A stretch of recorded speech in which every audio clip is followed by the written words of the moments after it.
In the UK now, they're putting pressure on Keir Starmer to step down. For what? Because they appointed an ambassador. So, you have full democracy, then you have a hybrid democracy. Then you have the ones who are, like Nigeria. Okay, the third one is actually hybrid. Then you have the last one, fascism. Is Nigeria a democracy? Okay, let me explain something. Nigeria has not started the journey towards democracy. What we did was a journey towards civil rule. In the First Republic, what we had was a journey towards self-rule. And self-rule can be self-ruin. Self-ruin? Yes. Destruction? Yes, because democracy has its own attributes. So if you want to study medicine, the fact that your parents dropped you at a medical college doesn't mean you are studying medicine. They can be wondering about doing other things. When you want to study medicine, you start with physiology, anatomy, you start like that. And then you start to gain. So in Nigeria, the elite had a consensus that they must personalize power. And they must be prebendal. That all the money, estate, assets, the wealth of the country must be in the hand of a small clique. And that they would come together and retain the power. So they were doing that in the First Republic. The elections were being rigged, many things. They were announced results even before finishing the votes. Eventually, some set of the elite used the military. When they discovered that, the military is even easier to use, for 15 straight years, they continued to use the military like that. Until, due to international pressure, due to a new generation coming, from 1977, 78, 79, we had the Second Republic. But the Second Republic was visually worse than the first one. You must have heard about the 12 to 3rd. And then they, for the first time, stained the integrity of the courts. Because courts, before then, people just looked at that place as a holy place. Nobody even bothered to touch it with any problem. So then, the same subset of the elite who organized that Shagari system, you heard about the moonslide, because it's gone beyond landslide. Moonslide victory of NPN in 83. Same sense of elite brought the military back. And throughout the military time, that's when I was coming of age, the promise of going to civil rule, democracy, was just a deceptive slogan to continue to extend the tenure of the military gang. And among themselves, they agreed. I will do this number of years, I'll hand over to you. And the elite were being recruited into it. So many people who were supposed to prepare themselves for civil rule and democracy started working as ministers, DGs, and whatever under the military. And they were now the one explaining that, military is okay, democracy can come later. Eventually, when the consensus broke down in the military, because now, even among themselves, for you to do your own handover to me became a problem. So they started having coups and counter-coups and phantom coups, and they destroyed the military completely. So the esprit de corps in the military collapsed, discipline collapsed, training and doctrine collapsed. Subordination to democratic ethos. Everything collapsed. Then we came to 1999. So it was a patch democracy because Absalom said, I need to go. But 2023 election, 2003 election, became worse than 1999 election. You can ask Jimmy Carter, who came to observe it, he was gobsmacked. It is what they called an election. And then we had the do-or-die affair of 2007. And 2011 was about buying votes and paying people and all of that. Then 2015 was people ganging together to say, okay, we need to change.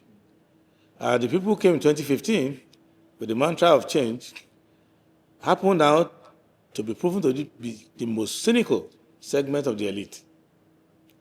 They are now trying to eliminate opposition, They are trying to achieve a singularity where they will appropriate and approximate all the political powers, economic powers, administrative powers, business power, and the money and resources of the country into one singularity headed by one emperor. And all of them will now be kissing the ring. Bowing the knees. Yes. Kissing the ring. Yes, and do that. That is the reason why anything that can remotely make this singularity to not be a foregone conclusion, they are ready to legislate against it. What is the opposition doing to checkmate? I'm speaking specifically on the issue of this reform, this particular issue of mandatory electronic transmission of, polling results. What is the opposition coming together to do? Or is it a foregone conclusion? Have you accepted defeat even before 2027? No, what the opposition is doing is to first define what the opposition is. Because there is no common definition of opposition. To the average politician, anytime they're not in government, enjoying the perquisites of office, they are opposition. Even if they have the same philosophy, the same record, the same attitude. Or just temporarily skimmed out? Yes, once a politician is unemployed, he automatically says an opposition. I'm letting you know that that is the general understanding of opposition, and that's not what it is. An opposition is a set of political actors who don't agree with the ideas and ideals and ideology of those who are in government. Policies, programs. Yes, and who are now opposed to them and proposing alternative set of ideas and programs and doing their politics to convince the populace that they should choose them and sack the people in government. That is what we are trying to define now. And when you define that, one of the things that the opposition will do is to make sure that the rules are even and that the rules are clear, unambiguous, and that the victory of the incumbent is not a foregone conclusion. They can still win, Yes. provided that that's what the people want. But they cannot win in spite of the rules, in spite of the people. So that's what we're doing. So we have not given up. And this issue of electronic transmission is not the only nagging issue. Of course. The love which the National Assembly has developed for election riggers, vote buyers, vote sellers, forgers, perpetrators of violence, to the point where they are reducing the statutory sanction against them, is even more concerning than electronic transmission. And what they are saying is that we are the criminals. We cannot legislate against ourselves. We are the mafia. We are the electoral bandits. Why should we sit here and jeopardize our ventures? Commit class suicide. Yes. Okay, so Nigerians should rest assured that well, let me take your word that the real opposition is not going to give up on this. Nigerians should not rest assured, because if they rest assured, they are now fanning out their responsibility to the political class. Nigerians should be vigilant, and they should cooperate with the opposition, and they should put pressure on the government. A scenario where there's a protest against a bad law, and it's only politicians that mainly show up on their immediate campaign staff. Citizens who are the real beneficiaries. Yes. Are laid back. No, you can't do that. To not go well. Yes. Insecurity has become, if there's any stronger word to use than cancer, ravaging, eating away at the fabric of our society, Nigeria generally. It started from somewhere northeast. It's metastasized all over the place. Is this a failure of leadership, a failure of the system entirely, or of the northern political elite?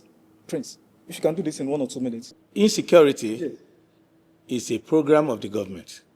Just like These are weighty words you're saying. Prince. Well, I thought you asked me weighty questions. Yes. And you want the truth. Yes, I want the truth.